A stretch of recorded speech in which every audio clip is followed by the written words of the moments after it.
Let's start by saying this is probably my favorite Photoable design to date, and I'll explain why, but let's address the controversy first.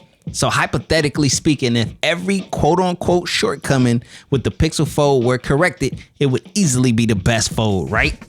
Well, a lot of the issues being expressed can possibly be corrected in software updates. The app optimization and aspect ratios is purely software and will most likely be corrected in due time. It was no different on the Z Fold except that Samsung offered their own software solution as a band-aid, but if we're being honest, it wasn't a perfect fix. The apps didn't fill the screen properly after using their fix. But once apps got on board, it was all smooth sailing from there, and the same will happen for the Pixel Fold. Patience is key. Now, the only time I felt this device get hot was during the initial setup process, but haven't experienced the same heat since. See, the thing about the Android platform and it being so fragmented and unoptimized is there's always opportunities for bad apps that lack true optimization and continuously run in the background. These apps could possibly be the culprit. Also, it could very well be a much needed software update that needs to take place. Nothing far from the norm in the smartphone arena. The iPhone 14 Pro Max battery wasn't as top tier as its predecessor at launch, and it was corrected in software updates. Now, I already dispelled the myth of the Pixel Fold having Pixel 7a cameras, but I'll do it again here. If you look at the actual camera specifics, they have totally different camera hardware, meaning they can't be the same cameras. Now, the price point is expensive, and $1,800 is no small ask, but who's actually paying full price? Probably none of you, because you'll trade in your current device and get a discount, right? That's something everyone does to get the Z Fold from Samsung. So after a trade-in discount, these expensive foldables become a lot more manageable. I too hope for the day that foldable devices become more normalized and price friendly. I'm with you on that. And before I move on to explaining my experience with this device, I need all of the naysayers to name me one first generation tech device that was perfect. I'll wait for the answer.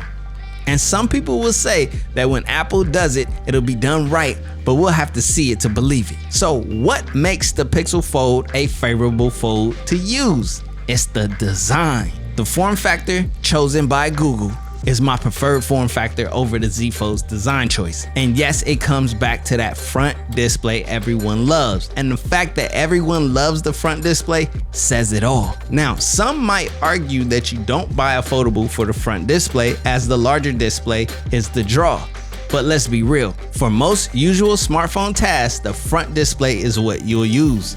Checking notifications, answering phone calls, replying to text messages, and many other tasks that don't require the larger display. See, it's one less step, one less hand.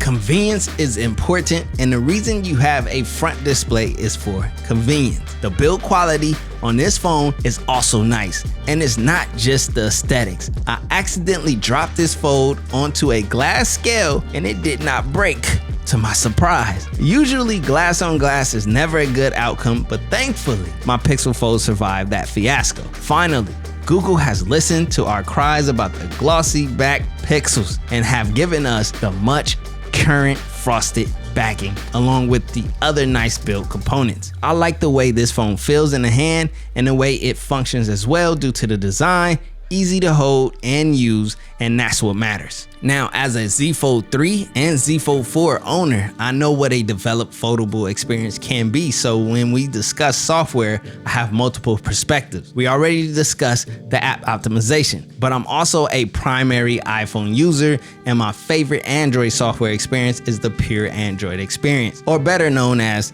the Pixel experience. I love how clean, smooth, and simple pure Android is. Now, in One UI's defense, Samsung keeps getting closer and closer to that clean Android experience with its latest One UI updates. But I am enjoying the software experience so far. With that being said, I do run Nova Launcher on my Android devices because it's the GOAT in my opinion. But truth be told, Google has some of the best AI software-based functions in the market, and that can't be ignored. Let's talk displays. First note, these OLED panels look absolutely stunning. So much so, I think they look better than Samsung's foldable displays. The colors just told the truth when it was side by side to the Z Fold 4. Now here's something to note for people who think that hardware is the only factor in picture quality. Well, it's not. The processing is the big part of the image reproduction. Now, most people love the large size of the inner display on foldable devices, and rightfully so, because it's a bigger experience of everything. But that's not the most exciting display on the Pixel Fold. It's the front OLED panel. It's the perfect size, and I'ma say it every time. And the main reason for singing praises is because it's the correct size for a foldable front display. Let's get into another good section of the Pixel Fold, and that's the camera. All right, so we could kick this one off. Direct sunlight with the front-facing camera, which is gonna give you the best that this front-facing camera has to offer. I'm gonna flip it to the better, rear-facing camera, using the front display to still see myself because this is a foldable. But the first thing I wanna talk about when it comes to cameras is, in the tech space, everyone's saying it's just the Pixel 7a cameras. That's not true, because when I look at the technical specs on Google's website, you put them side by side, do a comparison, do it yourself so you can see. But obviously I'll have it on the screen. Nothing about the specs between this camera and the Pixel 7a align at all. So I just want to make that clear. Now let's get into the rear camera. Pause. Woo. So here you have it, man. Actually, man, I love recording with foldables when it comes to the rear camera and getting like these vlogging style shots. Like the fact that you can unfold this bad boy and have a full 16:9 display up there. It's super duper dope, super duper fire. A great feature to have. Like, say if you are like a content creator or a vlogger or whatever, and you want to get that quick vlogging clip, but you don't have your camera with you, or you got to be low key, man. Well, it's hard to be low key with a foldable phone, if you get what I'm saying. But nevertheless, this setup right here is absolutely fire, and I love it. When it comes to like the color science, as far as, one of those things that I have gripes with other Android phones, we won't go into shouting names. I feel like the color science and representation is pretty fair with the Pixel. At the end of the day, I think the cameras, they speak for themselves. Snap a couple photos real quick or whatever, but they're good.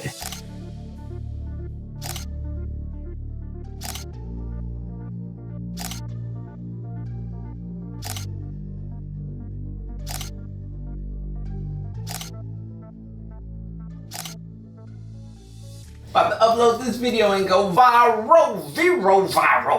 What you doing, bro? What you mean what I'm doing? I'm about to go viral. What you talking about? Bro, I'm gonna use this viral Drizzy track. I'm gonna put it on my vlog and I'm gonna go viral. It's as simple as that. Don't work like that. Wait. What you mean it doesn't work like that? This is called YouTube. This is my tube. I upload whatever I want. Listen, yes, it's YouTube and yes, it's your tube, but it's not your music. Explain. Listen to this, bro. If you go viral and you make 100,000, guess what? Drizzy about to get like 60, 70 racks of that. Whoa. Wait a hot second. You mean to tell me if I upload this viral vlog, which it is, come on, player, and I can make 100,000, Drizzy get like 60, 70K possibly? Oh no, player. What's that website you was talking about? Bro, I told you, Epidemic Sound. Link down in the description, get 30 days free. We gonna use that, told you. Woo! YouTube! Yo, I had to talk to you guys face to face, in person. We gotta keep it a buck right here. We gotta get real. I know I've been doing the voiceover stuff and whatnot, but your boy gotta come back on camera for this. We gotta talk about the Pixel Fold and my user experience and why it's just something about this fold that I just absolutely, I can't put my finger on it, but I enjoy. I enjoy the user experience. Number one, look how well it fits in my hand. It fits perfectly. This is the perfect sizing. You know what I mean? It doesn't feel too tall or too whatever, but at the end of the day, it fits my hand perfectly. Why? It feels familiar. It's like the same similar sizing, just shorter, of the traditional smartphone. And that makes it easier for traditional users to adapt something not so traditional. Now, there's those few naysayers, who buys a foldable for the outer display only? Of course we're unfolding this. Of course we're gonna do that. Of course we're gonna interact with this. But when? Oh, I wanna check out a nice video. Oh, I wanna play a video game. Oh, I wanna do something that requires a larger display. But outside of that, let's be real. Oh, I get a phone call? You unfolding your device for a phone call? I didn't think so. Oh, you get a quick text message you wanna answer really quick? Are you unfolding your device for that?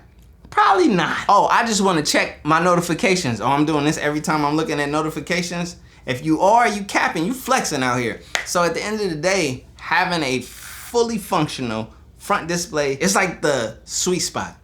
I understand why other foldable devices have the shape and design factor they have and needing to be one hand held, but you can use a stylus while holding it like this, right? It's just not the same as being able to palm it, but you can use the pinky support. You know that right there? The same thing you do when you have like large max devices and you go to do that little move. Our pinky should be pretty on swole by now. So again, there's something about it that just makes it so pleasant. The software, the clean pixel experience. Some people love it, some people don't. If you don't like it, then why are you even over here complaining like about something that you do not like? Like, you already know you don't like pixels. Relax. Now, for those of us who do, and those of us who come from that pure Android background, then you know exactly what I'm talking about. But CJ, you're not even using the true pixel launcher. You're absolutely darn right. Why would I want to be forced to have a Google search bar on my home screen if I don't want to?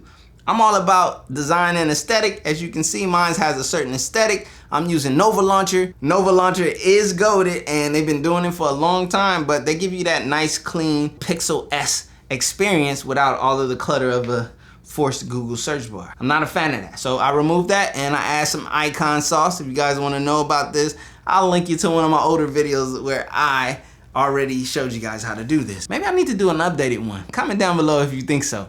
But nevertheless, how well this fits in my hand, how well the front OLED panel is to use, how well this is just designed all together. They're using Google Tensor chips. Hey, it's a new chapter, you know what I mean? They not like Apple. Apple on what, number 16, 17? They've been doing it for so long. This is Tensor chip number 2. Give it some time, it'll develop over time. If you don't wanna be a part of the early adopters, don't be. But to just throw slander, throw shade, and act as if you know and you haven't even really even touched it or used it, and you have an opinion, it's kinda like if there's someone who's using this device and they're telling you this and that about it, and they're being genuine and legit about it and not just like fluffing and fabricating. Again, I don't have to make content on this device. I could just have it, use it, enjoy it, and keep it all to myself, but I wanna share my tech experiences and my tech lifestyle because that's what I'm all about. And that's what I just did with the Pixel Fold. It was always me versus me. It was never me versus you. Misunderstood. Get up, had to beat those eyes. Got up and I beat those eyes. It's understood. It was always me versus me. It was never me versus you. And now I'm good. Wake up and I do my part. Wake up and I do my job just how I should. It was always me versus me. It was never me versus you. Misunderstood. Get up, had to beat those eyes. Got up and I beat those eyes. That's understood. It was always me versus me. It was never me versus you. And now I'm good. Wake up and I do my part. Wake up and I do my job just how I should.